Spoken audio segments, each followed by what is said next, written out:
Hello student, good morning all of you. आज हम chapter number 7 और फिर टेढ़ी हुई जो कहानी है उसके अंतर्गत कहानी लेखन क्या होता है ये आपको समझाने जा रहे हैं। तो आप लोग देखिए, सबसे पहले पेज नंबर आपको 71 निकालना है ना। 71 में हम देखेंगे, हमें कहानी पढ़ना पसंद आता है। क्या आप जानते हैं मजेदार कहानियां अलग अलग तत्वों और तथ्यों से मिलकर बनी होती है ना। तो आइए कहानी में शामिल होने वाले तत्वों को जानते हैं और स्वयं एक कहानी बनाने की कोशिश करते हैं। ठीक है, तो देखिए आप कहानी में शामिल होने वाले तत्व। सबसे पहले इसमें कहानी बनाने के लिए पात्रों की जरूरत पड़ती है ना। तो कहानी किसके बारे में है? प्रत्येक कहानी में एक या एक से अधिक पात्र अवश्य होते हैं, यानी जरूरी मतलब ऐसा नहीं है कि एक ही पात्र से कहानी बनती है, 2-3 पात्र इसमें अवश्य होते हैं। पात्र ही कहानी की घटनाओं को आगे बढ़ाते हैं। ये पात्र व्यक्ति, जानवर, पक्षी या एलियन कोई भी हो सकते हैं। ठीक है, अब हम सेकंड है इसमें तत्वों में वातावरण। कहानी में दर्शाई गई घटना कब और कहाँ पर हुई, यानी कि कौन सा स्थान है, चाहे वो देश हो, राज्य हो, है ना, गांव का नाम। प्रत्येक कहानी में एक या एक से अधिक घटनाएं होती है जो किसी स्थान व समय से जुड़ी होती है। उसके बाद हम देखते हैं कथानक। कहानी या पात्र की क्या समस्या है, समस्या का समाधान कैसे होता है। प्रत्येक कहानी में एक समस्या और उसका समाधान होता है। ये कहानी का कथानक निर्धारित करते हैं। कोई भी समस्या रहती है उसका समाधान बताने के लिए कहानी बनाई जाती है। उसके बाद हम देखते हैं दृष्टिकोण या उद्देश्य। कहानी किसके द्वारा किसके लिए कही जा रही है, लेखक स्वयं अपनी कहानी कह रहा है या कोई अन्य व्यक्ति घटना को बता रहा है। यह वाचन लेखन कहानी की भाषा शैली व शब्दों के प्रयोग को निर्धारित करता है। अब हम देखेंगे कहानी पहाड़। तो ये क्या होता है, इसमें देखेंगे अपन प्रत्येक कहानी का आरंभ, मध्य और अंत होता है ना। कहानी के बारे में एक पहाड़ के रूप में सोचिए। शुरुआत में कहानी के पात्र और वातावरण के बारे में बताया जाता है, साथ ही पात्र की समस्या का भी वर्णन किया जाता है। जैसे जैसे कहानी आगे बढ़ते हुए मध्य तक पहुंचती है तो समस्या के कारण पात्रों पर पड़ने वाले प्रभाव का वर्णन करती है। साथ ही साथ प्रभाव के कारण होने वाली अन्य क्रियाओं का भी वर्णन किया जाता है जो कहानी को रोचक बनाती है। अब हम देखेंगे कहानी पहाड़ के उच्च शीर्ष पर समस्या अधिक प्रभाव उत्पन्न करती है। इसे कहानी का चरम बिंदु भी कहा जाता है। यहाँ से समस्या के समाधान पर विचार आरंभ होता है। कहानी पहाड़ का अंत करते हुए कहानी के अंत में समस्या के समाधान और पात्रों के भावों के बारे में भी बात की जाती है। आगे देखिए, अब ये समस्या का चरम बिंदु। सबसे पहले कहानी का समस्या का कहानी के पात्रों व घटनाओं पर प्रभाव, है ना। फिर पात्र द्वारा समस्या समाधान की कोशिश। कहानी पात्र की क्या समस्या है, पात्र द्वारा समस्या का समाधान किया जाता है। फिर कहानी का वातावरण क्या है ना।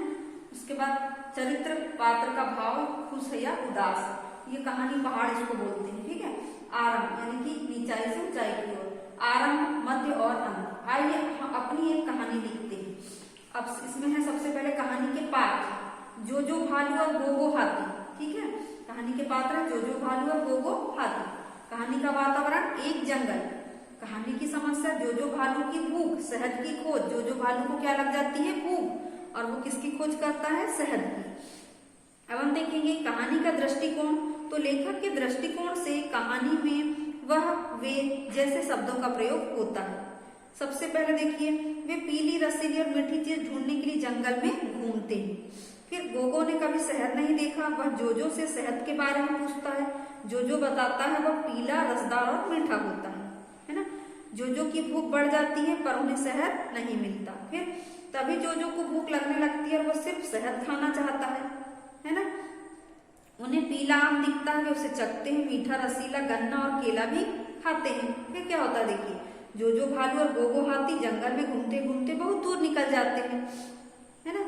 फिर ढेर सारे फल खाकर जोजो को बहुत मजा आया और उसका पेट भी भर जाता है। जोजो भालू खुश हो जाता है। अब यहाँ पर इस कहानी को हम लिखेंगे तो कैसे लिखेंगे, देखिए कहानी शहद की खोज। एक जंगल में दो दोस्त जोजो भालू और गोगो हाथी रहते थे।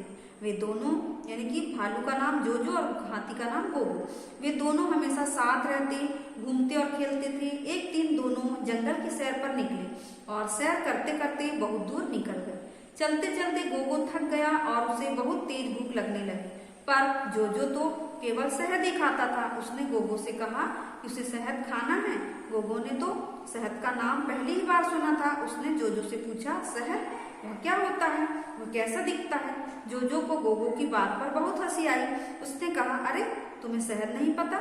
शहद पीले रंग का, मीठा और बहुत रसीला होता है। वे दोनों शहद की खोज में निकल पड़े। वे मीठे पीले और रसीले शहद को ढूंढ रहे थे, पर उन्हें शहद कहीं मिल ही नहीं रहा था। उन्हें चलते हुए पीला आम दिखाई दिया। गोगो को आम बहुत स्वादिष्ट लगते थे। उसने अपने और जोजो के लिए एक आम तोड़ा, पर जोजो को तो बस शहद खाना था। उसने आम खाने से मना कर दिया। गोगो ने कहा, अरे हम तुम्हारे लिए शहद भी ढूंढ लेंगे, पहले तुम यह आम तो खाकर देखो। जोजो ने उसकी बात मानकर आम खा लिया। उसे आम बहुत स्वादिष्ट लगा। आम खाकर वे आगे निकले। तभी गोगो को मीठे मीठे केले दिखाई दिए। उसने अपने और जोजो के लिए केले तोड़े। जोजो ने फिर से मना किया, पर गोगो ने उसे एक बार फिर मना लिया।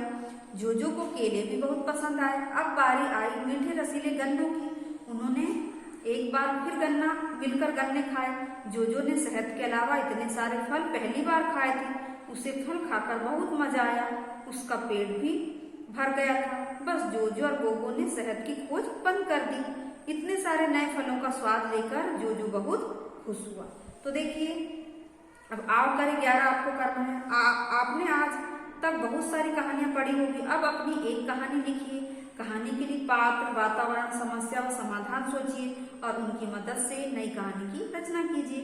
याद रखिए, कहानी का पात्र व्यक्ति, जानवर, पक्षी या एलियन कोई भी हो सकता है। कहानी लिखने के लिए नीचे दिए गए प्रश्नों की मदद भी ले सकते हैं। अब देखिए, कहानी किसके बारे में है, कहानी में क्या बताना है, कहानी कब घटित हुई, कहानी में क्या समस्या है, कहानी की समस्या के कारण पात्र पर क्या प्रभाव पड़ा, पात्र समस्या का समाधान कैसे हुआ, पात्र को कहानी के अंत में कैसा महसूस हुआ, है ना। तो ये सब आपको इसमें बताना है।